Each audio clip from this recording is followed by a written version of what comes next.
For all the time that I've been blacksmithing, I've been using this little Mr. Volcano forge, and it has actually worked really great. It was a huge upgrade from what I originally had, which was a pile of bricks with a blowtorch blowing in it, but its capabilities have fallen short of what I actually need, especially now that I've gotten into weapon making, and I'm making a lot of swords and machetes that just don't really fit in it, and can't get the kind of heating you can get out of that. So I'm going to be building this beast of a forge, using some 2-inch thick KO wool, which is a huge upgrade over what I had previously, and of course my vast amounts of knowledge and skill when it comes to forge building. I've never built a forge. So I'm going to start by drilling holes in the top for the burners to go. I'm doing this at an angle so that when you insert the burners, the flames spiral around and you get the heat circles around inside. I did end up putting them a little too high up, but that's fine since it ended up turning out just fine anyways. I still got really good heating inside. I burned several wood fires in this propane tank after I cut the window in the front, and it took off all the paint, which is great because that was usually a pain. It's usually a pain in the ass to deal with. Electrolysis works really well, but it takes way longer than just burning 1 or 2 fires in it. Anyways, it worked really well and it got super hot, so we cooked our food over it. You know, roasted a couple s'mores, hot dogs, you know, had a little party in the backyard. The burners that I'm using are actually just some bits of pipe, 3 different bits of pipe actually, long pipe and a 3-way pipe with a brass piece for the hose connection that is thread locked in the top, and then a bell that attaches to the end of the long one that is a fuel and oxygen can mix in to provide a better flame.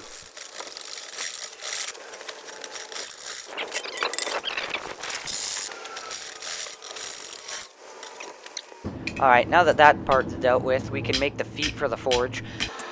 These I'm just going to quickly bang up out of a few pieces of spare scrap metal we have lying around. And I just repeated a few steps on each side. I'm only making 2 since making any more than that makes absolutely 0 sense for the propane tank since it's not really that big. The big reason that I actually finished making this forge in the first place was because I had 3 or 4 different projects that I either wanted to start and couldn't because of my forge, or had to finish and couldn't because, again, of the forge. So like my machete that I will also be making a video on. I ended up doing the majority of the work in our Mr. Volcano, but I couldn't get even enough heat with the one burner, so had to make a new forge just for that project, and it's really good to have a new forge anyway. Now that the feet are actually made, we can attach them. I used the nuts and bolts to hold them down as I welded them on.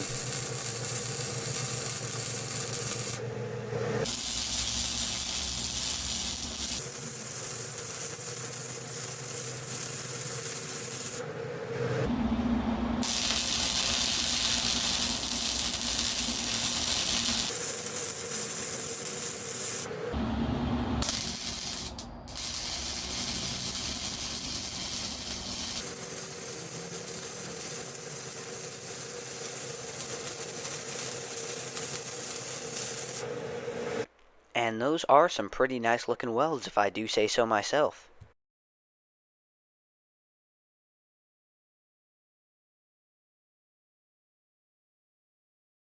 Alright, so here's the finished forge. I have added the sleeves that hold the burners in place, and I have welded on the other end and cut a window into it. So that'll be it for the body of the forge, and time to add insulation. Now enjoy a time lapse with no yapping.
I ended up waiting about 2 days for that to dry, and then I ended up thinking it was too thin, so I added another layer. So here's the first fire up, and